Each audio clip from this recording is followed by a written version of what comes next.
السلام علیکم پیارے ویورس، آج کا جو ہمارا ٹاپک ہے ہزار داستان داستان الف لیلا۔ چلیے سٹارٹ کرتے ہیں۔ بسم اللہ الرحمن الرحیم۔ ایک درزی اور کبڑا۔ حسب معمول دینا زاد کے اصرار پر شہرزاد نے کہانی شروع کی۔ زمانہ گزشتہ میں شہر کا شغر میں ایک درزی رہا کرتا تھا۔ ایک روز وہ اپنی دکان پر بیٹھا کام کر رہا تھا کہ ایک کبڑا گویا گلوکار اس کی دکان کے سامنے بیٹھ کر گانے لگا۔ درزی کو اس کا گانا پسند آیا۔ وہ کبڑے سے کہنے لگا کہ آج کی رات میرے یہاں رہو، رات کو اطمینان سے تمہارا گانا سنوں گا، جو کچھ میسر ہوگا دے دوں گا۔ کبڑا مان گیا۔ چنانچہ رات حسب وعدہ درزی دکان بند کر کے گھر جانے لگا۔ کبڑا گویا بھی اس کے ساتھ ہو لیا۔ گھر پہنچ کر درزی نے بھی اپنی بیوی سے کہا کہ جلدی کھانے سے فارغ ہو جاؤ، میں آج گانے والا لایا ہوں جو بڑا خوش آواز ہے۔ بیوی نے کھانا لا کر سامنے رکھا، اس میں مچھلی بھی تھی۔ درزی نے کبڑے کو بھی بلا لیا اور دونوں کھانا کھانے لگے کہ دوران اچانک مچھلی کا ایک کانٹا کبڑے کے حلق میں پھنس گیا۔ ہر چند کوشش کی لیکن کانٹا نہ نکلا اور کبڑا بے دم ہو کر گر گیا۔ درزی کو فکر ہوئی کہ کہیں اس کبڑے کے جرم میں گرفتار نہ کر لیا جاؤں۔ بہت دیر کے بعد درزی کے ذہن میں ایک ترکیب آ گئی اور کبڑے کو اپنی پیٹھ پر لاد کر ایک حکیم کے مکان پر پہنچا۔ دروازے پر اندر سے باندی نے آ کر پوچھا کہ کیا ہے؟ درزی نے 5 دینار اس کے ہاتھ میں دیے اور کہا کہ حکیم صاحب کو بلا دو کہ ایک مریض کو دکھانا ہے۔ باندی اندر گئی تو درزی نے کبڑے کی لاش دروازے سے لگا کر کھڑی کر دی اور خود خاموشی سے اپنے گھر واپس آ گیا۔ حکیم صاحب مریض کو دیکھنے باہر آئے۔ جب کوڑ کھولے تو کبڑا نیچے گر گیا۔ حکیم صاحب نے قریب آ کر دیکھا تو معلوم ہوا کہ کبڑا مر چکا ہے۔ حکیم گھبرایا کہ کہیں یہ جرم میرے سر نہ لگ جائے۔ پھر گھر آ کر بیوی سے مشورہ کیا کہ ان کے پڑوس میں بادشاہ کا مودی رہتا تھا۔ میاں بیوی نے مل کر کبڑے کی لاش مودی کے گھر اتار دی۔ مودی اس وقت تک گھر واپس نہیں آیا تھا کہ آدھی رات گزری۔ جب وہ واپس آیا تو اس نے دیکھا کہ ایک آدمی کھڑا ہے۔ مودی نے خیال کیا کہ شاید غلہ چور ہے، لکڑی اٹھا کر مارنے لگا۔ کبڑے کی لاش زمین پر گر پڑی۔ مودی نے واپس آ کر دیکھا کہ لکڑی کھا کر کبڑا مر گیا، اب میری خیر نہیں۔ چنانچہ اس نے لاش کو اٹھایا اور بازار میں لا کر دکان کے سہارے کھڑی کر دی اور اتفاقاً ایک فرنگی سوداگر کسی دعوت میں شریک ہو کر واپس آ رہا تھا۔ دور سے نعش دیکھ کر سمجھا کہ چور دکان کا تالا توڑ رہا ہے۔ چنانچہ شور کرتا ہوا دوڑا اور کبڑے کی لاش پر 2-3 لکڑیاں ماری۔ لاش نیچے گر آ پڑی۔ اتنے میں شور سن کر کچھ اہل محلہ اور سپاہی جمع ہو گئے اور کبڑے کو مردہ دیکھ کر ان لوگوں نے فرنگی کو گرفتار کر لیا اور کبڑے کی لاش کے ساتھ قاضی شہر کے سامنے پیش کیا۔ قاضی صاحب نے فرنگی کو قاتل قرار دیا اور پھانسی کی سزا کا حکم دیا۔ تمام شہر میں منادی کرا دی گئی کہ کل ایک کبڑے کی قتل کے الزام میں فرنگی سوداگر کو پھانسی دی جائے گی۔ لوگ جوخ در جوخ سزا دیکھنے کے لیے جمع ہو گئے۔ ابھی فرنگی سوداگر کو پھانسی نہیں دی گئی تھی کہ بادشاہ کا مودی آگے بڑھا اور کہنے لگا کہ اس بوڑھے کا قاتل یہ نہیں بلکہ میں ہوں۔ قاضی صاحب نے اس کی گرفتاری کا حکم دیا تو حکیم صاحب نے قاضی صاحب سے عرض کیا کہ مودی بالکل بے گناہ ہے، بوڑھا میرے ہاتھ سے مرا ہے۔ قاضی صاحب حکیم صاحب نے قاضی صاحب نے حکیم صاحب کو گرفتار کر لیا تو درزی نے کہا کہ حضور یہ سب بے قصور ہیں، یہ کبڑا اصل میں میرے ہاں مرا ہے۔ قاضی صاحب پریشان ہو گئے کہ یہ کیا معاملہ ہے، چنانچہ انہوں نے کبڑے کی لاش فرنگی سوداگر، مودی، حکیم صاحب، درزی سب کو خلیفہ صاحب کے دربار میں پیش کیا۔ ملزمان خلیفہ کے دربار میں ایک مقدمے کی کارروائی شروع کی۔ بادشاہ نے تمام واقعات سن کر کہا کہ تم لوگ اپنی اپنی داستانِ زندگی بیان کرو اور کبڑے کے واقعات سے عجیب تم نے کوئی واقعہ سنایا تو میں بری کر دوں گا، ورنہ سب کو اس کبڑے کے قصاص میں قتل کرا دوں گا۔ سب سے پہلے فرنگی سوداگر نے قصہ بیان کرنا شروع کیا۔ یا امیر المومنین، میں مصر کا رہنے والا ہوں۔ میرا باپ دلالی کا کام کرتا تھا۔ باپ کے انتقال کے بعد میں نے بھی یہی پیشہ جاری رکھا۔ ایک روز ایک نوجوان گھوڑے پر سوار آیا اور تل کا نمونہ دکھا کر نرخ دریافت کیا۔ میں نے 100 درہم میں بھی من بھاؤ بتایا۔ وہ کہنے لگا کہ کوئی خریدار ہو تو فلاں سرائے میں آ کر معاملہ طے کر لو۔ اس کے جانے کے بعد میں نے ایک سوداگروں سے اس 110 درہم فی من کے حساب سے معاملہ طے کر لیا اور ان کو لے کر سرائے میں پہنچا۔ کل مال خرید لیا، جس کی قیمت تقریباً 20,000 درہم اس نوجوان کو دے دی۔ اس نے 1.5 درہم مجھے دیا اور باقی رقم بھی میرے پاس امانت رکھوا دی کہ جب ضرورت ہوگی لے لوں گا۔ اس کے بعد ایک مدت تک وہ مجھے نہیں ملا۔ ایک روز بازار میں ملاقات ہوئی تو میں نے اس سے تقاضا کیا کہ اپنی امانت لے جاؤ، لیکن اس نے ٹال دیا۔ اس کے بعد پھر 1 سال تک مجھے اس کی صورت نظر نہیں آئی۔ اس کے بعد اچانک میں نے دیکھا کہ وہ نہایت عمدہ لباس پہنے ہوئے گھوڑے پر سوار کہیں جا رہا تھا۔ بڑے اصرار کے ساتھ میں اسے اپنے گھر لایا اور جو کچھ میسر تھا کھانے کے لیے پیش کیا، لیکن میرے تعجب کی کوئی حد نہیں رہی جب میں نے دیکھا کہ وہ بائیں ہاتھ سے کھانا کھا رہا ہے۔ وجہ دریافت کی تو اس نے آستین سے اپنا ہاتھ نکال کر دکھایا جو کٹا ہوا تھا، اور پھر اپنا قصہ یوں بیان کیا۔ ہاتھ کٹا نوجوان: میرا باپ بغداد کا مشہور سوداگر تھا۔ مجھے بچپن سے مصر دیکھنے کا شوق تھا، لیکن کبھی اس طرف آنے کا موقع نہ ملا۔ آخر میرے والد کا انتقال ہو گیا۔ میں نے اپنی کل جائیداد فروخت کر دی اور بہترین کپڑا خرید کر مصر روانہ ہو گیا۔ بعد قطع منازل کے قاصرہ پہنچا اور مسرور پاشا کی سرائے میں قیام کیا۔ صبح کو میں نے اپنا مال بازار میں دکھایا، جسے لوگوں نے بے حد پسند کیا۔ میں روزانہ کچھ مال بازار لے جاتا اور اس کو فروخت کر کے باقی دن سیر و تفریح میں گزارتا۔ ایک روز ایک دلال میرے پاس آیا اور کہنے لگا کہ اس طرح مال فروخت کرنے میں منافع بھی کم ہوگا اور وقت بھی بہت زیادہ لگے گا۔ بہتر ہے کہ آپ مختلف بڑی دکانوں پر اپنا مال رکھوا دیجیے اور ان سے تحریر کرا لیجیے، اور آپ کی مقررہ قیمت پر مال فروخت ہوتا رہے گا، اور آپ ہفتے میں 2 بار جا کر روپیہ وصول کر لیا کریں۔ مجھے یہ رائے پسند آئی اور میں نے اپنا کل مال بڑی بڑی دکانوں پر رکھوا دیا۔ ایک روز میں بازار میں روپیہ وصول کرنے کے لیے گیا اور ایک دکان پر بیٹھا ہوا تھا کہ ایک بہت ہی خوبصورت حسین نوجوان عورت کپڑا لینے آئی، اور اس کی صورت دیکھتے ہی میں اپنے ہوش و حواس کھو بیٹھا۔ بزاز نے میرے لائے ہوئے تھانوں میں سے ایک تھان دکھایا، جسے اس نے پسند کیا اور کہنے لگی، اس کی قیمت بھیج دوں گی۔ دکاندار میری طرف اشارہ کر کے بولا کہ یہ ان کا مال ہے، میں کچھ نہیں کہہ سکتا۔ عورت نے غصے میں آ کر پھینک دیا اور کہتی ہوئی چل دی کہ تم بڑے بدلحاظ ہو، جبکہ اپنے ایک پرانے گراہک کا بھی خیال نہیں رکھتے۔ میں نے اس کی ادا پر ٹوٹ گیا اور آوازیں دے کر اس کو بلوایا اور تھان پیش کر کے کہا کہ آپ کو اختیار ہے، چاہے قیمت بھیج دیں یا نہ بھیجیں۔ وہ عورت تھان لے کر چلی گئی۔ میں نے بزاز کی طرف متوجہ ہو کر کہا کہ تم اس تھان کی قیمت اور منافع کی رسید مجھ سے لے لو۔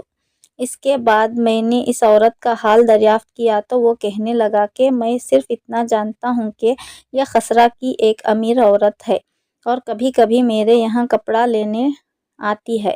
میں وہاں سے اٹھ کر سرائے میں چلا گیا، لیکن رات بھر گرمی عشق سے دل بے تاب رہا اور میں اچھی طرح سے نہ سو سکا۔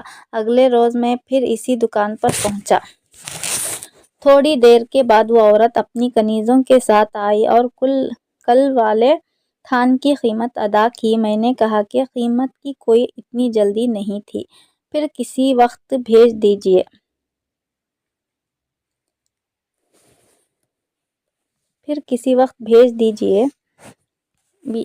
گا۔ اس پر وہ کہنے لگی کہ آدمی کو اپنا وعدہ ہمیشہ پورا کرنا چاہیے۔ اس کے بعد ادھر ادھر کی باتیں شروع ہو گئیں اور دوران گفتگو میں نے اپنی محبت کا اظہار کر دیا۔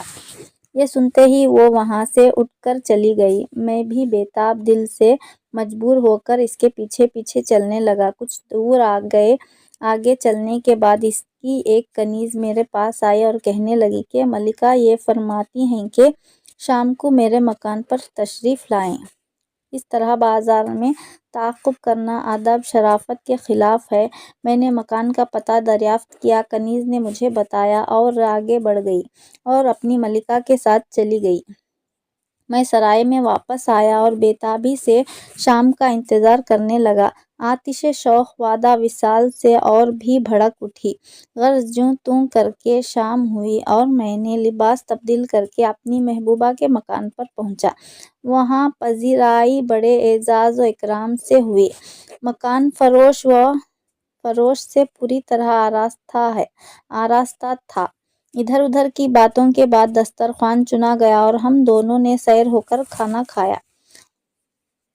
پھر شراب کا دور شروع ہوا اور نصف شب تک محفل عیش و نشاط گرم رہی۔ شب میں نے بسر کی اور صبح کو 25 اشرفیاں اس کی نذر کر کے اپنی جائے قیام پر واپس آ گیا۔ اب میں روزانہ وہیں شب بسر کرتا اور صبح کو 25 اشرفیاں دے کر سرائے میں چلا آتا، یہاں تک کہ میرا کل سرمایہ ختم ہو گیا۔ اس وقت کی میں اپنی حالت بیان نہیں کر سکتا۔ ایک طرف جیب خالی تھی اور دوسری طرف دل بے چین۔ خالی ہاتھ جاتے ہوئے شرم آتی تھی، لیکن بالآخر دل کے تقاضے سے مجبور ہو کر میں اس مکان کی طرف روانہ ہوا۔ راستے میں ایک جگہ کچھ لوگ اکٹھے تھے۔ میں بھی دریافت حال کے لیے ان میں گھس گیا۔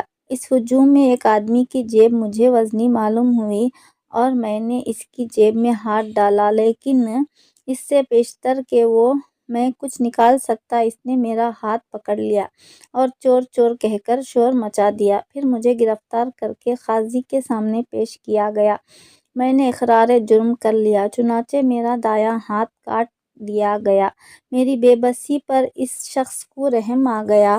اگلے روز میں اپنی محبوبہ کے مکان پر گیا۔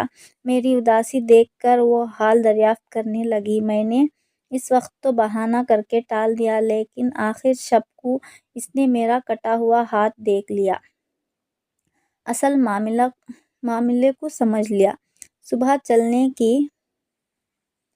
صبح چلنے لگا تو میرا ہاتھ پکڑ کر کہنے لگی کہ اب کہاں جاؤ گے؟ میں نے کہا کہ سرائے میں۔ وہ بولی کہ میں سب کچھ سمجھ چکی ہوں۔ تم نے محبت کا ایسا ثبوت دیا ہے کہ جس کی نظیر نہیں مل سکتی۔ اب میری باری ہے، تم سے زندگی بھر جدا نہیں ہونا چاہتی۔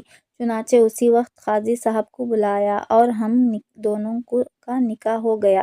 اس کے بعد اٹھ کر وہ اندر گئی اور وہ ساری اشرفیاں جو میں نے اس کو دی تھی اٹھا کر میرے سامنے ڈال دیے اور اپنا کل متاع و مال میرے سپرد کر دیا۔ ہم دونوں ہنسی خوشی رہنے لگے، لیکن اس کی عورت نے وفا نہ کی اور چند ہی ماہ بعد بیمار ہو کر انتقال کر گئی۔ اس کی موت سے میں ایسا دل برداشتہ ہوا کہ قاہرہ میں رہنا دوبھر ہو گیا۔ چنانچہ اب میں دل بہلانے کو ملک در ملک گھومتا پھرتا ہوں۔ یہ کہانی سنا کر ہاتھ کٹے نوجوان نے اپنا تمام روپیہ جو میرے پاس امانت تھا مجھ ہی کو بخش دیا۔ میں اس کی اعلیٰ حوصلگی اور مروت سے اتنا متاثر ہوا کہ اپنا مال و اسباب بھی فروخت کر کے اس کے ساتھ سیاحت کے لیے گھر سے نکل کھڑا ہوا۔ مختلف شہروں میں گھومتے ہوئے یہاں آ گیا۔ وہ جوان مجھ سے جدا ہو کر فارس کی طرف چلا گیا اور میں حضور کی سلطنت میں اپنے دن گزار رہا ہوں۔ یہ قصہ سن کر بادشاہ نے کہا کہ تمہارا واقعہ اس وقت سے زیادہ عجیب نہیں ہے، اس لیے مجھے تمہارے قتل کا حکم دینا پڑے گا۔ یہ سن کر مودی آگے بڑھا اور عرض کرنے لگا کہ عالم پناہ میں بھی ایک سرگشت سنانا چاہتا ہوں جو مجھے امید ہے اس کبڑے کے قصے سے زیادہ دلچسپ ہوگی۔ مودی کا قصہ۔ مودی نے کہا کہ اسی شہر کا شغر میں چند روز ہوئے ایک جگہ دعوت العام تھی اور اس میں بھی شامل تھا۔ جب کھانا چنا گیا اس میں اور بہترین کھانوں کے ساتھ لہسن پلاؤ بھی تھا۔ ہم لوگ بڑے لطف سے کھانا کھا رہے تھے۔ جب لہسن پلاؤ کی باری آئی تو ایک نوجوان نے کھانے سے انکار کر دیا بلکہ دسترخوان سے ہی ہٹ کر بیٹھ گیا۔ جب اہل خانے نے اصرار کیا تو اس نے اس شرط پر پلاؤ کھانے کی آمادگی ظاہر کی کہ کھانے کے بعد 120 مرتبہ اس کے ہاتھ صابن و سندل سے دھلوائے جائیں۔ ہم سب متعجب ہوئے تھے۔ وہ نوجوان اپنے ہاتھ دھلا کر کہنے لگا کہ حضرت اس پلاؤ کی بدولت میں اپنے انگوٹھے کھو بیٹھا ہوں، اور واقعی اس کے انگوٹھے کٹے ہوئے تھے۔ سب لوگوں کا اشتیاق بڑھا کہ قصہ ضرور سننا چاہیے۔ حاضرین نے اصرار کر کے اس نوجوان کا قصہ سنا۔ نوجوان کی حکایت۔ میں بغداد کے ایک سوداگر کا لڑکا ہوں۔ میرے والد کچھ زیادہ دولت مند نہیں تھے۔ جب ان کا انتقال ہوا تو کافی قرض ان کے ذمے تھا۔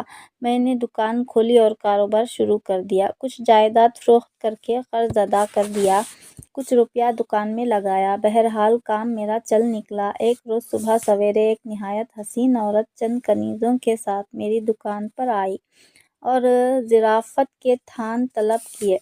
میرے پاس تو اتنا قیمتی کپڑا کہاں تھا۔ برابر کے دکان سے لا کر میں نے اس کو دکھایا۔ اس نے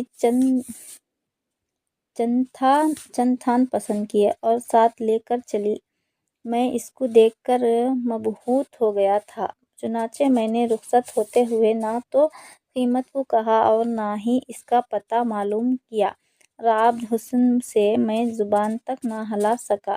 جب وہ عورت جا چکی تو میں نے اپنی حالت پر غور کیا کہ تقریباً 5000 درہم کا کپڑا دوسروں سے لے کر دے دیا تو دیا ہے، لیکن ادائیگی کی سبیل کیا ہوگی؟ میں تمام رات دن فکر اور اس کی یاد میں پریشان رہا۔ اگلے روز میں نے دکان کھولی اور ابھی پوری طرح صفائی بھی نہیں کی تھی کہ وہی عورت اپنے کنیز کے ساتھ آئی اور درہموں کی تھیلیاں میرے سامنے ڈال کر کہنے لگی کہ کل قیمت دینا بھول گئی تھی، یہ درہم گن لو۔ میں نے اس کا شکریہ ادا کیا اور درہم گننے لگا، لیکن میرے جذبات محبت بہت زیادہ بیدار ہو گئے۔ جی چاہتا تھا کہ اس کے قدموں میں سر رکھ کر عرض حال کر دوں۔ درہم گنتے وقت میں برابر حیران کن آنکھوں سے اس کے رخ تاباں کی بلائیں لے رہا تھا اور بار بار میرے حواس بہک جاتے تھے۔ غالباً وہ میری کیفیت کو سمجھ گئی تھی کیونکہ وہ خاموش بیٹھی ہوئی میری حرکات پر مسکرا رہی تھی۔ بہرحال قیمت میرے سپرد کر کے وہ نازنین واپس چلی گئی اور میرے صبر و قرار کو بھی اپنے ساتھ ہی لے گئی۔ پھر 1 ماہ تک میں نے اس کو نہیں دیکھا، لیکن اس دوران میں ایک منٹ کے لیے بھی اس کو نہیں بھولا۔ راتوں کو خواب میں وہی حسین چہرہ نظر آتا، تمام دن اس کی راہ کو تکتے تکتے جس سے وہ دوبارہ آئی تھی میری آنکھیں تھک جاتیں۔ ایک مہینے کے جان لیوا انتظار کے بعد ایک روز اس کی کنیز آئی اور کہنے لگی کہ ہماری بیگم نے تمہیں سلام کہا ہے اور خیریت پوچھی ہے۔ میں نے اس کنیز کی معرفت اپنا حال دل اس خاتون تک پہنچا دیا اور کہہ دیا کہ اگر آپ توجہ نہ کریں تو میں زندہ نہ رہ سکوں گا۔ چند روز بعد پھر وہ کنیز آئی اور کہنے لگی ہماری بیگم خود بھی تمہیں چاہتی ہیں۔ وہ ملکہ زبیدہ کی چہیتی کنیز ہیں۔ انہوں نے ملکہ سے درخواست کی تھی کہ وہ تم سے شادی کی اجازت دے دیں۔ ملکہ نے کہا ہے کہ وہ پہلے تمہیں دیکھنا چاہتی ہیں، چنانچہ آج تم وجلہ کے قریب مسجد زبیدہ میں ٹھہراؤ۔ رات کو کسی وقت ہماری خاتون خود آ کر تمہیں لے جائیں گی۔ یہ مسئلہ سن کر میری خوشی کی کوئی انتہا نہ رہی۔ دکان سے اٹھ کر میں نے غسل کیا اور حسب توفیق عمدہ لباس پہنا اور بعد مغرب مسجد زبیدہ کے پاس جا کر انتظار کرنے لگا۔ تھوڑی دیر میں وہ خطالہ عالم ایک کشتی میں آئی اور میرے پاس بیٹھ گئی۔ خواہش جذبات سے میری زبان بند تھی۔ میں نے اپنا سر اس کے قدموں میں رکھ دیا اور اپنے آنسوؤں سے اس کے پیروں کو تر کر دیا۔ اس نے محبت سے میرا سر اٹھایا اور سینے سے لگا کر دیر تک تسلی و تشفی دیتی رہی۔ پھر مجھے ایک صندوق میں بند کر کے کشتی میں رکھا گیا اور وہ کشتی ملکہ زبیدہ کے محل کے قریب ٹھہری۔ چند غلاموں نے وہ صندوق اٹھا کر ملکہ کے سامنے لے جا کر رکھ دیا۔ غلاموں کے چلے جانے کے بعد ملکہ زبیدہ نے مجھے باہر نکلوایا اور میرے حالات حسب و نسب دریافت کیا۔ پھر خوش ہو کر فرمایا کہ میں تمہاری شادی اپنی پیاری کنیز سے کرنا چاہتی ہوں۔ مجھے امید ہے کہ تم اس کو خوش رکھ سکو گے۔ میں نے جھک کر ملکہ کے زیر قدم بوسہ دیا اور دست بستہ کھڑے ہو کر عرض کیا کہ میں ان کی خوشنودی کے لیے اپنی جان تک نثار کر دوں گا۔ ملکہ نے حکم دیا کہ اس کو الگ مردانہ حصے میں رہنے کی جگہ دی جائے، کیونکہ خلیفہ کی اجازت کے بغیر شادی مناسب نہیں، اور ملکہ نے وعدہ فرمایا کہ خلیفہ سے میں خود اجازت حاصل کروں گی، لہٰذا میں ایک بہت خوشنما جگہ رہنے کے لیے دی گئی تھی۔ چند دن میں 2-4 بار وہ محبوب کنیز میرے پاس آتی، 2-4 پیار و محبت کی باتیں کرتی، میرے زخم دل پر اپنی تشفی کا مرہم رکھتی۔ اسی طرح دن بسر ہوئے۔ آخر ایک روز ملکہ نے میری شادی کی اجازت حاصل کر لی اور قاضی صاحب کو بلا کر نکاح کر دیا گیا۔ سب کو کھانے سے فارغ ہو کر میں اپنی دلہن کے کمرے میں گیا اور اس کے قریب بیٹھا تو اس نے ایک دم شور مچا دیا کہ دور ہو جا، میرے قریب نہ آ۔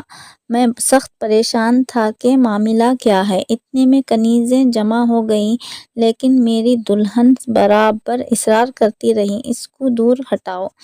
جب میں نے اصرار دریافت کیا تو وہ کہنے لگی کہ تمہیں کس بیوقوف نے ترتیب دی تھی کہ لہسن پلاؤ کھاؤ؟ تم نے صابن و سندل سے ہاتھ صاف نہیں کیے، بو سے میرا دماغ پھٹا جا رہا ہے۔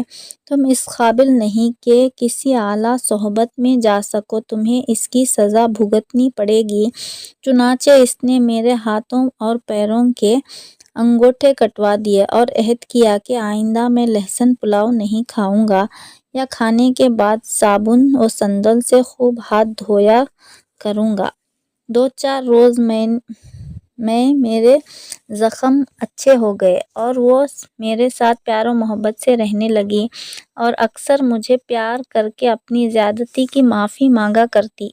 وہ کہا کرتی تھی کنیز ہونے کے باوجود محل میں رہنے سے میرا دماغ خراب ہو گیا ہے اور اسی وجہ سے اس وقت غصے میں مجھ سے یہ حرکت ہوئی۔ بہرحال آئندہ زندگی میں میں بہت باوفا بیوی ثابت ہوئی، لیکن 2 سال سے زیادہ زندہ نہیں رہی۔ اس کے انتقال کے بعد میں نے ایک کے بعد دیگر 4 اخذ کیے لیکن چاروں بیویاں مر گئیں۔ میں نے دل برداشتہ ہو کر ترک وطن کر دیا اور جگہ جگہ سیر و تفریح کرتا ہوا پھر رہا ہوں۔ مودی کی کہانی سن کر بادشاہ نے کہا کہ تمہاری کہانی بھی اس کبڑے کے واقعے سے زیادہ عجیب نہیں ہے۔ پھر حکیم کی طرف متوجہ ہو کر فرمایا کہ کچھ کہنا چاہتے ہو؟ حکیم نے کہا جہاں پناہ میرا قصہ بھی سن لیں، شاید وہ اس کبڑے کے قصے سے عجیب ہے۔ تو قصہ ہزار داستان، کبڑے کا قصہ، مودی کا قصہ ختم ہوتے ہیں۔ نیکسٹ پارٹ میں انشاءاللہ نیکسٹ ویڈیو اپلوڈ ہوگی۔ دعاؤں میں ضرور یاد رکھیے گا۔ اللہ حافظ۔